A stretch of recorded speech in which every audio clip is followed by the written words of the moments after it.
You're not bad at sales. You're losing deals because your subconscious doesn't actually want you to win. And until you fix that, no script, no closing technique, and no sales training will save your close rate. Let me show you why. Most sales coaches teach you exactly that. They hand you a script, they teach you closing techniques, and they give you sales training and they say, get to work. And on the surface level, that does seem like a good idea and a good plan that you should be able to execute, which it is. But the thing is, most people don't come into sales ready for that process. They've skipped a major step, and that's getting your mindset right. The importance of getting your mindset right is because if you don't have the correct mindset going into a sale, you're basically destined for failure from the beginning. Most closers, before they even have a chance to get the close, they've already self-sabotaged the deal and they don't even know it. When closers aren't having a successful close rate, they start looking at all the wrong issues. They think they need to revise and get a better script. They think they need to go back, memorize a bunch of rebuttals, and learn a bunch of new closing techniques. And those are all needed things when it comes to getting the sale. But the most important thing that they're overlooking is that they don't have a skill problem. They have a self-identification issue.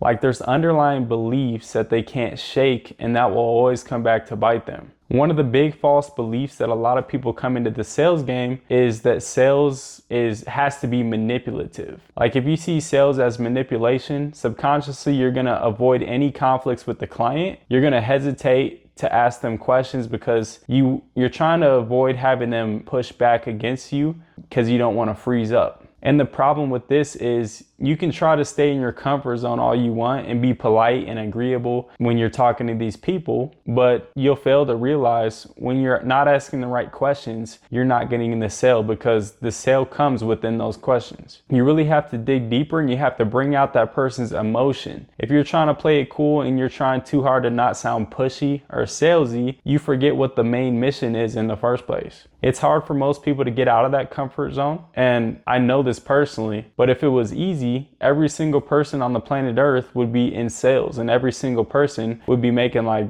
5 or 6 figures a month, and that's just not how it works. You really have to separate yourself in anything you do in life, and the only way you can do that is you have to learn to get uncomfortable. Another limiting belief that a lot of people have is accepting money. Like they don't feel that they deserve to be handed a large amount of money just by meeting with somebody virtually. And I'm gonna tell you this, if you have that type of mindset, you might as well quit sales now because you're never gonna go anywhere with it. Sales is simply an exchange of value. You're exchanging value for people's money. The only people that see it as an unequal exchange are the people that have a messed up mindset essentially, and it needs to be rewired. So if you think like that you're collecting people's money and not giving them any value back in exchange, then you need to really reevaluate yourself because you're a dishonest person who needs to take a step back and have a reality check. Your business and reputation will be coming to an end very soon if you want to work like that. Subconscious sabotage usually shows up in closers in a number of ways that are easy to spot. And once you spot them, you're able to practice how to get rid of those bad habits. And that could be closers not asking enough questions, over talking because they get nervous, sounding needy, failing to ask for a payment today, and then also losing control of the sales call. These are all traits that below average closers possess. You'll never see any successful sales closers with any of these habits. One, because they've spent enough time in the game, they understand that if they have those habits, they'll never get the sale. And two,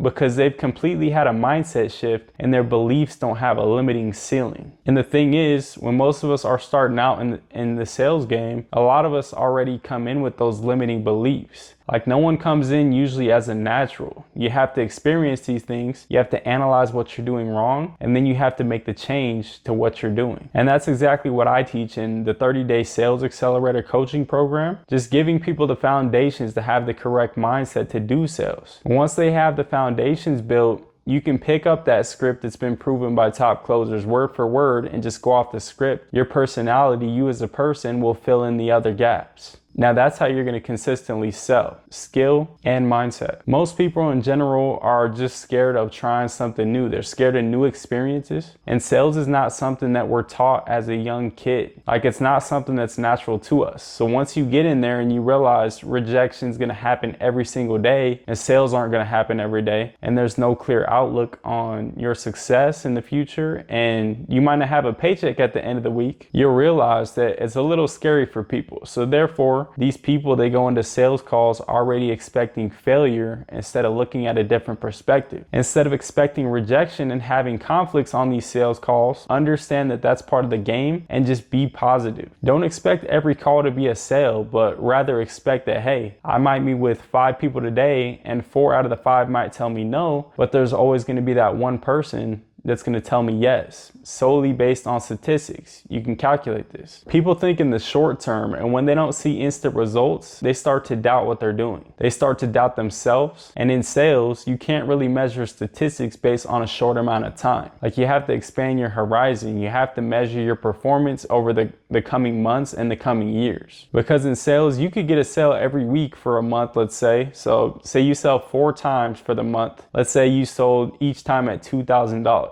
That's $8,000 at the end of the month. Or on the other hand, you might not sell for a whole month at all, but then the next month you sell twice each week. So you doubled your output in the month, but in reality, you're right where you needed to be because you made up for that previous month of not getting any sales. And at the end of the year, everything will even out and your income will show for it. People get scared when they're not selling for a while and they just give up, not realizing that if they would have stuck it out for a little bit longer, they might have a bunch of sales in a row. And the best way to get rid of this type of mindset is 2 words: work and consistency. With those 2 things, that's all you need to ever become successful in sales. But the problem is most people don't last more than a few months in sales and they give up way too early because they see other people ahead of them making a certain amount of income per month, and then they believe that just by reading off of that same script that they're suddenly going to make the same amount of money as, someone who's been doing this for months or even years. It just makes no sense. In reality, if you just get rid of an instant gratification feeling that you have and you just say, hey, I'm not going to put a timetable on my success. I'm just going to show up every day and work on these things that I need to work on and improve the little things and get rid of all the mistakes along the way that I'm making. Naturally, you won't even be worried about time or money, because what you're worried about is getting better and perfecting your craft. Then all of a sudden you look up maybe a year down the road or even less, and you're making that 5 or 6 figures a month just because you dedicated that time to perfecting yourself and fixing your mindset before you ever worried about the money. So before I end this video, I want to give you some things that will help you reprogram your subconscious for success. I want you to write these 3 things down. 3 questions that you need to ask yourself before you dive into sales. What do I believe about sales? What do I believe about money? And what do I believe about rejection? You need to write those 3 things down, write out the answers to them, and you need to look at your answers every day. As you're going through